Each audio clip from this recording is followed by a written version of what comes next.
સ્વચ્છતા પખવાડિયા અંતર્ગત કરજણ રેલવે ખાતે સફાઈ કાર્યક્રમ યોજાયો। સ્વચ્છતા ત્યાં પ્રભુતાના અભિગમ સાથે સ્વચ્છતા પખવાડિયાની ઉજવણીના ભાગરૂપે કરજણ રેલવે સ્ટેશન ખાતે આજરોજ બીપીસીએલ અને કપિમન એજ્યુકેશન ટ્રસ્ટના સહયોગ થકી કરજણ રેલવે સ્ટેશન ખાતે સફાઈ અભિયાન કાર્યક્રમ યોજવામાં આવ્યો હતો, જેમાં રેલવે સલાહકાર સમિતિના સભ્ય અભિષેક ઉપાધ્યાય, કરજણ રેલવે સ્ટેશન અધિકારીઓ અને કાર્યકરો ઉપસ્થિત રહી રેલવે સ્ટેશન ખાતે સફાઈ યોજી હતી।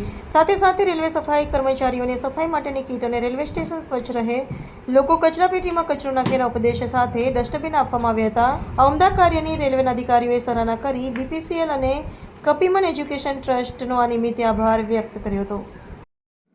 કરજણ રેલવે સ્ટેશન ખાતે સ્વચ્છ ભારત પખવાડા 1 જુલાઈથી 15 જુલાઈ સરકારે 15 દિવસનું કાર્યક્રમ આપ્યો છે।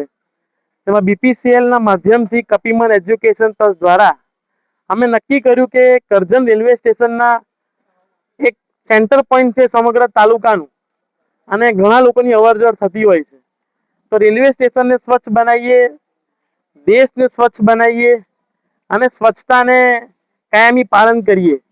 અમારી બીજી ટીમ આજે નરેશ્વર મંદિર ખાતે પણ સ્વચ્છતાનો પ્રોગ્રામ કરી રહી છે।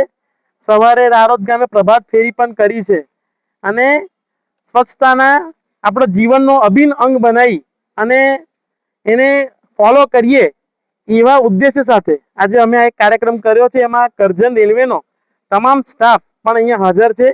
એ સૌનો પણ ખૂબ ખૂબ આભાર માનું છું, અને ભવિષ્યમાં પણ આવા કોઈ કાર્ય કરવાના હોય તો અમે અગ્રેસર રહીશું અને મદદગાર થઈશું।